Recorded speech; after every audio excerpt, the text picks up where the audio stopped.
हुआ है, एक बात का हम जिक्र जरूर करना चाहेंगे। जब बिहार के लोगों ने हम लोगों को यहाँ पर काम करने का मौका दिया तो उस समय से ही 2006 में पटना हाईकोर्ट की तरफ से भी मीटिंग की गई और किस तरह से अपराध पर नियंत्रण और तेजी से ट्रायल और इसके लिए जो सब प्रयास किया गया, और हमारे जो उच्च न्यायालय के माननीय न्यायाधीशगण थे जिनके जिम्मे जो जिला होता था वो एक एक जिले पर नजर रखते थे कि तेजी से ट्रायल हो, और उसके चलते हुआ कि अपराध करने वालों को के बारे में कितने निर्णय हुए। और ये तो कोई भी चीज बात सामने आती है, ये देखना तो माननीय न्यायालय का काम है, वो देखेंगे।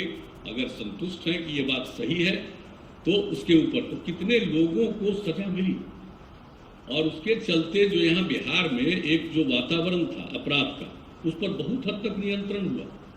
और इसके लिए हम लगातार बोलते रहे, ये सिर्फ सरकार की जिम्मेवारी नहीं है, ये जो न्यायालय ने काम किया उसके चलते जो लोगों को सजा मिलनी शुरू हुई तो बिहार में क्राइम की कमी आई। लेकिन फिर भी समाज में तो कुछ लोग ऐसे होते हैं कि चाहे कुछ भी कर दीजिए, चाहे जितना भी कानून बन जाए, न्यायालय से किसी को कितनी भी सजा हो जाए, सब कुछ हो जाए, लेकिन फिर भी कुछ लोगों की मानसिकता तो गड़बड़ होती है। और ये मनुष्य के स्वभाव में ही होता है। ज्यादातर लोग ठीक स्वभाव के होते हैं, लेकिन कुछ लोग गड़बड़ स्वभाव के होते हैं, तो वो तो कुछ करते ही रहते हैं। इसलिए कानून कब से बना है, सजा कितनों की होती है, तब भी कुछ न कुछ अपराध होता ही रहता है। लेकिन हम तो यही प्रार्थना करेंगे कि कम से कम ये जो ट्रायल का काम है वो तेजी से अगर चलता रहेगा तो हम समझते हैं कि बहुत हद तक अपराध पर वो नियंत्रण लेगा।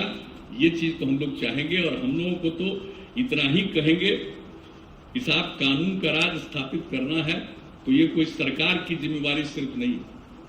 सरकार का जो मौलिक काम है वो तो करता ही है, करेगा, लेकिन जो सबसे बड़ी बात है कि जब न्याय का प्रश्न है तो इसके लिए जो जिम्मेवारी है न्यायपालिका को, तो यहां से ही जब कुछ होता है तभी इन सब चीजों पर नियंत्रण होता है।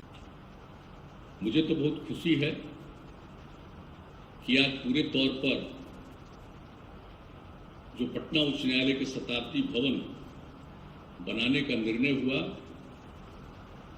और इस कार्यक्रम का शिलान्यास भी 4 फरवरी 2014 को हुआ था। उस दिन बसंत पंचमी का दिन था, और जब शिलान्यास का कार्यक्रम हुआ था उसमें भी मुझको आने का मौका मिला था। और आज जब ये भवन निर्मित हो गया है, आज उसका उद्घाटन हो गया है, उस अवसर पर भी मुझको शामिल होने का मौका मिला है। मुझे बड़ी खुशी हो रही है। और पहले तो हम लोगों ने जो सोचा था उस समय जो 2014 में हुआ, तो हम लोग तो सोच रहे थे कि 100 साल पूरा होगा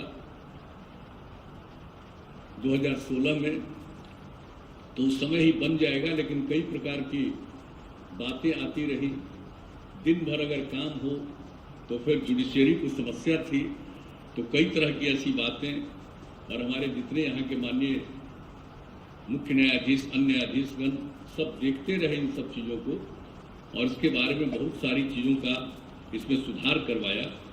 और उसके चलते जो भी लगा, हालांकि अगर ये जो कोरोना का दौर नहीं होता पिछले वर्ष, तो ये पिछले ही वर्ष इसका विधिवत उद्घाटन हो गया होता, लेकिन आज ही हुआ है। और अभी तो बताया गया है सब लोगों ने यहाँ के बारे में, और इसको पुराने भवन के अनुरूप बनाया गया है, विस्तारित भवन को भी। और इस काम का, इस परियोजना का पूरी लागत हुई है 203 करोड़ 94 लाख रुपया। और शताब्दी भवन के 2 खंड जिसमें 5 तल हैं, और शताब्दी भवन के दोनों खंड का नए पुराने भवन कनेक्टिंग ब्रिज से जुड़े हुए। और आप सब लोगों ने इसके पहले भी बता दिया कि इसमें न्यायालय कक्षों की संख्या 43, माननीय न्यायाधीशों की कक्षों की संख्या 57, उच्च न्यायालय में बैठकों के लिए 6 कमेटी रूम, 90 व्यक्तियों के बैठने के लिए 1 कॉन्फ्रेंस रूम का निर्माण किया गया है। माननीय न्यायाधीशों के लिए एक लाउंज और पुस्तकालय का भी निर्माण किया गया है। और जो नवनिर्मित शताब्दी भवन है, इसमें 129 गाड़ियों के पार्किंग की व्यवस्था की गई। अब जो कुछ भी जो भवन का शिलान्यास हो रहा था, इसके शताब्दी भवन का, उस समय की उसमें भी बात आई थी कि साहब इसके लिए एडवोकेट एसोसिएशन के लिए और उन लोगों के बैठने के लिए भी जगह होनी चाहिए। तो ये उसी समय बात हो गई थी और इसके बाद राज्य सरकार की तरफ से 17 में जमीन भी उपलब्ध करा दिया गया। 10 करोड़ 17 लाख रुपए से एडवोकेट एसोसिएशन भवन की स्वीकृति दी गई थी और यह भी खुशी की बात है कि उसका भी निर्माण हो गया और उसका भी कार्यारंभ हो गया। जहाँ तक मुझे ध्यान में है, याद है, रविशंकर भी उस कार्यक्रम में भी आए थे। तो ये भी हो गया है। किन्हीं को किसी तरह की कठिनाई न हो, इसके लिए प्रयास किया गया है और ये तो बहुत ही महत्वपूर्ण न्यायालय है, उच्च न्यायालय है। इसके बारे में सब लोगों ने अपनी बात रखी, उसको दोहराने की जरूरत नहीं है।